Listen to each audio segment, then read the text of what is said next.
일단은 제목은 전 가족 전도 스토리고 정재준 장로님이 쓰신 책이 이렇게 있어요. 이 책 뒤에는 여러분들이 실전에서 활용해 볼 만하게 핵심 요약이 다 되어 있어요. 그래가지고 여러분들은 요거 복사하셔가지고 책 뒤에 있는 거 실천해 보셔도 될 것 같고요. 저는 이제 간단하게 책 내용을 소개해드리려고 합니다. 그리고 무슨 부흥의 강사처럼 이거를 설명을 해드려야 되는지, 책을 읽고 소감을 간단하게 말해야 되는지 잘 모르겠더라고요. 목사님이 요청을 해주셨을 때도 중간에 언저리 좀 애매하게 제가 설명을 할 건데요. 여러분들은 감동 받으신 대로 책을 좀 참고하셨으면 좋겠습니다.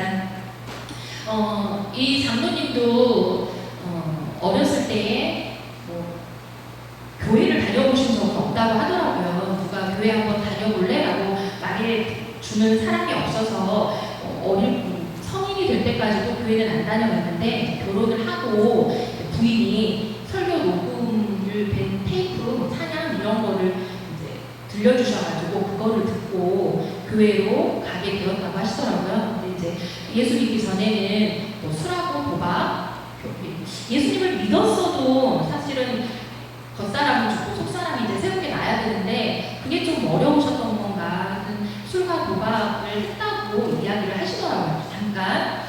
그래서 이제 이렇게 사는 것이 맞나, 어떻게 살아가야 할까 고민을 하시다가 이제 새벽 기도 때에 예수님의 어떤 강한 감동을 받아가지고 변하셨다고 이야기를 하더라고요. 예수를 믿고 교회를 나와서 내가 기도하고 찬양하고 예배 드리지만 정말로 속사람이 거듭나는 일은 특별한 또 성령님의 만짐, 교제가 또 있어야 되겠구나, 그때는 또 기도의 훈련이 필요하겠구나 하는 생각을 하게 되었어요.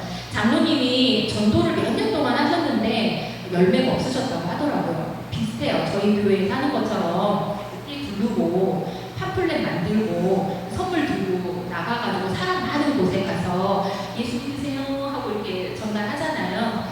그런 것이 아니더라도 우리 교회 사거리에서도 보면 색소폰 부는 어느 분이시잖아요. 예수 천당 부시시오, 빨간 글씨로 글씨 적혀있고, 그러면 많은 사람들이 거기를 지나쳐 가는데 얼마나 많은 감동이 있을까, 믿는 사람도 그런 마음이 드는데 일반인들은 좀 많이 어렵겠다. 예수 천당 부심지옥이라고 하는 그 메시지를 그냥 받을 때에는 뭔가 교회라는 곳은 저렇게 뭔가 특정 이익 집단, 자기들의 어떤 이익 집단 이런 곳이 아닐까? 착하게 살아도 되지 않을까? 교회 다니지 않고 불교든 기독교든 그냥 종교는 다 똑같은 게 아닐까? 그리고 하나님의 한자도 듣기가 싫다. 친인척 중에서도 하나님 믿는다고 하지만 인색한 사람도 있고 겉과 속이 다른 사람도 있고, 또 왠지가 교회는 이렇게 실패한 사람 말고 사회적으로 성공하고 지위가 좀 있고 교육도 좀 많이 받고, 그래서 그런 사람들이 꼭 가는 것 같다라고 하는 이런 부정적인 마음들, 특히나 이제 예수 천당 부신 지옥 같은 것은 믿지 않는 사람들에게는 굉장히 위협적인 말로 들리게 된다라는 표현을 하시더라고요. 그래서 한 10년 가까이를 자기가 전도를 위해서 그렇게 활동을 많이 했지만 열매가 없어서 고민이 많으셨다고 해요. 그래서 어떻게 하면 이렇게 믿지 않는 사람들에게 거부감 없이 조금 편안하게 할 수 있을까? 우리도 사실은 전도를 하려고 예수님 이야기를 하다 보면 좀 약간 성질을 내게 되잖아요. 화를 내게 되잖아요. 그리고 듣는 사람은 또 우리가 사용하는, 우리는 우리 교회 안에 있기 때문에 잘 느끼지 못할 수 있는데 용어들이 너무나 어려운 거, 그래서 잘 이해를 못하는 거, 특히나 이제 믿지 않는 사람들에게 주일이라고 표현하는 것도 마찬가지. 주일 뭐야? 이렇게 되는 것들을 이야기를 하시더라고요. 그래서 내가 직장에서든 혹은 지역 사회에서든 많은 사람들을 만났을 때에 교회로의 초청, 전도를 할 수 있는 핵심적인 질문, 거부감을 들지 않는, 그러면서도 이렇게 넘어오게 하는, 우리 좀 책 읽는 사람들은 알 것 같아요. 원식이라고 하는 책에서처럼 뭔가를 해결하기 위해서 정말 딱 하나 작은 것을 해야 된다면 뭘 해야 될까요? 고민하시죠. 하시다가 이걸 해야 되겠다. 현대 사회는 자식 사랑하지 않는 부모가 없으니까 자식에 대한 거, 그다음에 행복. 요즘 많은 사람들이 행복 어떻게 하면 행복해질까라는 걸 고민을 많이 하니까 자식과 행복과 뭐 이런 것들, 복 이런 것들을 좀 이야기를 나눠봐야 되겠다라는 것을 했더라고요. 그러니까 예를 들면 저도 우리 친구를 전도하려고 하면 나랑 교회 같이 다닐래? 아니, 그냥 너는 너만 믿어. 나한테는 교회 다니자고 하지 마. 이렇게 되는 경우도 있고, 나는 뭐 어렸을 때도 다녀봤는데 교회 다니면 주일날 뭐 집안일도 해야 되고 좀 쉬기도 해야 되는 인간이라 바쁜데 좀 힘들 것 같아. 이렇게 말을 하는데 이분은 질문을 7가지 핵심 전략을 말씀하세요. 거기에서 질문, 교회 다니자 이렇게 하는 게 아니라 일요일에 뭐 하세요? 이렇게 물어본대요. 주일이라고 하지 않고 일요일. 주일이라고 하는 것은 우리 기독교인이 쓰잖아요. 미국 사람들은 썬데이라고 하지 그거를 뭐 주님의 날이라고 번역해서 쓰지 않으니까. 그래서 일단 그냥 사람 일요일에 뭐 하세요? 이렇게 보면 너무 평일에는 힘드니까 집에서 그냥 애들이랑 쉬어요. 이렇게 대답을 하면 그러시구나. 자녀는 몇 명 있으세요? 이렇게 그러면 뭐 한 2명 있어요. 자녀가 어떻게 좀 이 세상 살아갔으면 좋겠어요? 이렇게 물어보면 별거 있나요? 우리 자식이 뭐 공부 잘하는 것도 바라지 않고 그냥 학교에서 친구들이랑 좀 잘 지내고 자기 밥벌이나 좀 잘 하면서 인생 그냥 그럭저럭 살아가는 거 그냥 건강하고 행복하게만 살았으면 좋겠어요. 이렇게 이제 보통 대답을 하신다고 해요. 그럼 이제 거기에서 맞아요. 부모로서 자식에게 꼭 좀 해줘야 될 선물, 부모로서 해줘야 할 선물이 있다면 뭐가 있을까요? 이렇게 물어보면 이제 일단 글쎄요 이렇게 한대요. 그러면 이제 이분이 자녀에게 물질적인 거를 뭐를 선물하고 이런 것보다 꿈을 주는 부모가 되는 게 정말 멋지지 않겠어요? 부모가 꿈을 가지고 꿈을 성취할 수 있도록 돕는 게 부모인 것 같아요. 근데 어떤 꿈을 심어주고 계세요? 그럼 이제 그런 말씀은 없으시겠잖아요. 보통 애들 뭐 시험 공부해라, 뭐 해라만 하지. 네가 꿈이 뭐니? 뭐 꿈을 위해 어떤 걸 내가 도와줄까? 뭐 이런 말은 별로 안 하잖아요. 그거를 위해서 지지해주고 격려해주고 공감해주고 이런 건 별로 없으니까 또 이렇게 이제 점점점 이렇게 되면 이제 뉴스에서도 보면 자기가 삶의 성취 목표들을 다 이루고 나서도 한순간 잘못된 선택을 해서 무너지는 사람 얼마나 많냐.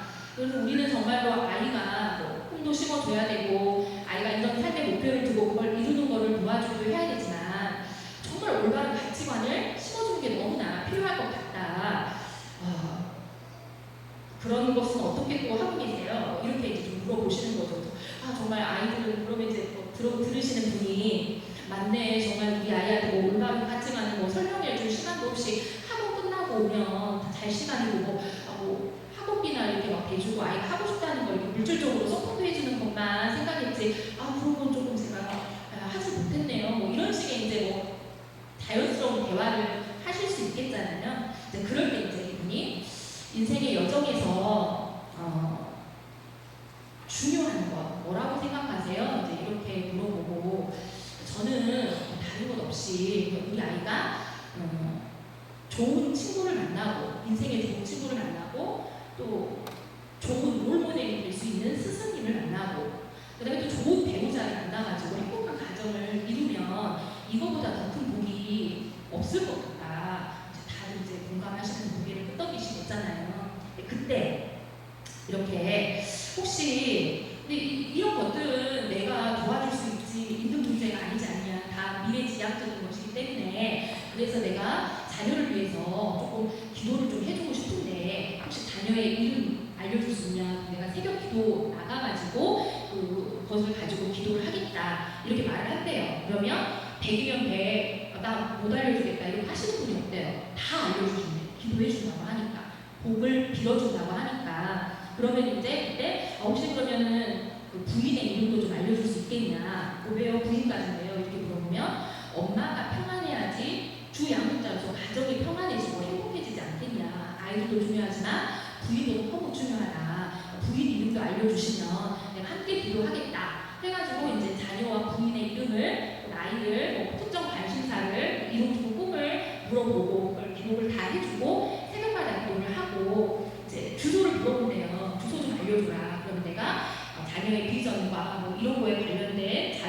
생활이라든지 행복한 부부 생활이라든지 뭐 이런 것에 관련된 좋은 책자나 안내물이 있으면 내가 보내주겠다. 그럼 이렇게 주소를 알려주신대요. 그럼 그거를 10회를 섬기는 거예요. 한 번만이 아니고 교회 나오세요 하고 한 번만이 아니고 10회를. 그래서 이제 초에 문자를 보낸다든지 이분은 직접 수기로 편지를 쓰신다고 하더라고요. 그때 이제 그런 황금 언어라고 하는 거 위로해주고 격려해주고 칭찬해주고 이런 말들을 써주신다고 하더라고요. 그래서 이제 내가 이제 기도하고 있다. 그래서 이제 식사 같은 것도 한 달에 한 번씩 뭐 만나가지고 점심을 먹으면서 자녀에 대한 이야기, 뭐 이런 이야기, 소소한 이야기들을 쭉 나누면 10회가 되기 전에 그분이 꼭 그 말 하신대요.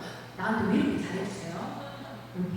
그때 그러면 이제 다 물어야 된다고 해요. 왜 이렇게 나한테 잘해주세요? 이렇게 나를 진심으로 나를 공감해주고 칭찬해주는 사람 못 봤다 말하면 그때 이제 예수님을 증거해야 된대요. 그때를 위해서 우리가 이제 그럼 예수 간증문을 갖고 다닐 건데 예수 믿기 전에 나, 예수를 만났을 때 나, 예수 믿음 후에 나 그래가지고 세상 자랑, 내 자식이 뭐 이번에 어디 대기업을 어디 뭐 땅을 사고 집을 사고 이런 자랑 아니고 내가 예수 믿고 어떻게 변했는지 그래서 우리 가정이 얼마나 화평해졌는지 평안해졌는지 행복해졌는지를 간증을 하라고 이야기를 하더라고요. 그런 부분들도 뭐 예문이 다 있어요. 어떻게 하셨는지가. 그래서 그렇게 하시라고 말씀해 주시더라고요. 그리고 교회를 초청할 때에도 우리 교회 나오세요. 우리 교회 목사님 너무 좋아. 설교 너무 좋아.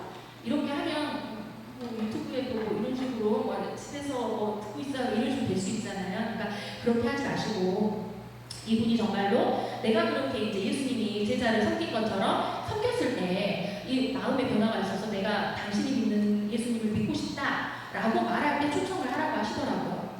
조급한 마음이 생기지만 그거를 선택권을 듣는 사람에게 주시고 이번 주부터 나와. 말도 지금부터 빼야지. 먹었을 때 지금부터 해야지. 이게 아니고 듣는 사람에게 가족 회의를 해가지고 좋은 날짜를 한번 정해서 한번 다 같이 오고 한 번 정한 약속 하나님과 한 거니까 절대로 다른 약속이랑 겹치면 안 되니까 그걸 준비해가지고 날짜를 말해달라고 항상 그렇게 이야기를 하라고 이야기하더라고요. 그리고 이제 예수님이 제자를 양육했던 것처럼 이제 믿어보겠다라고 결심해서 교회에 왔을 때에는 지속적으로 이제 섬겨줘야 된다는 건데 이때는 장로님 한 분만의 힘은 좀 어려운 것 같아요. 같이 섬기는 분들이 예수님의 말씀을 이야기를 하고 그다음에 이제 뭐 자기가 만난 예수님들을 용납하시는 하나님, 우리 머리카락까지 세실해서 보호하시는 하나님을 증거를 좀 해야 되는데 이거를 이제 이분은 감초 증언이라고 이야기하시더라고요. 감초같이 상황에 탁 맞게 맛을 내듯이 소금이 맛을 내듯이 탁 우리가 떠오르는 성경 말씀도 해주실 수 있을 것 같고 경험도 이야기를 해주실 것 같고 그래서 양육을 그렇게 좀 해주시고 그 다음에 그 분이 전도라고 하는 건 전도 훈련을 받아가지고 장로님이랑 권사님이 하는 것이 아니라 새신자로 나와가지고 바로 전도자가 될 수 있게끔 이 사람이 교회에 나와서 이런 거를 좀 충분히 받았다라고 하면 그 사람의 친인척이라든지 그 사람의 직장 동료라든지 이렇게 그 사람도 전도자가 될 수 있도록 도전할 수 있는 비전을 또 제시를 해줘야 된다라고 이야기하시더라고요. 이제 시간 관계상 저는 이렇게 동료를 하는 것이 나와 있고 이제 가족이라든지 친인척이라든지 혹은 교회를 다니고는 있는데 예수님을 믿는다고는 하는데 예배 참석을 좀 잘 못하시는 분들 있잖아요. 그런 분들은 가정 내에서는 내가 예수님을 비추는 거울이 되기 때문에 창이 되기 때문에 그건 반드시 내가 변화된 모습을 줘서 그 사람을 감동시켜야 된다고 말을 하더라고요. 그러면서 강조한 게 황금 언어를 말씀하고 계세요. 일일이 제가 어떤 언어를 써야 되는지를 시간 관계상 다 말해드릴 수는 없는데 아까 말했다시피 위로의 하나님이 그러신 것처럼 위로해 주시고 위로 또 격려의 하나님이 우리를 격려해 주시는 것처럼 격려해 주고 우리 카운셀 모사가 되시잖아요. 그런 것처럼 공감해 주시고 그렇게 했을 때에만 변화가 된다고 이야기를 하더라고요. 그래서 언어 생활을 바꾸는 것이 너무나 중요하다라고 하는 내용이 또 별도예요. 그런 것이 궁금하시면 저한테 말씀해 주시고 그럼 제가 이렇게 A4로 되어 있는 거 복사해서 나눠드릴 테니까 테니까 목사님 통해서 요청해 주시기 바랍니다. 이것으로 발표를 마치겠습니다.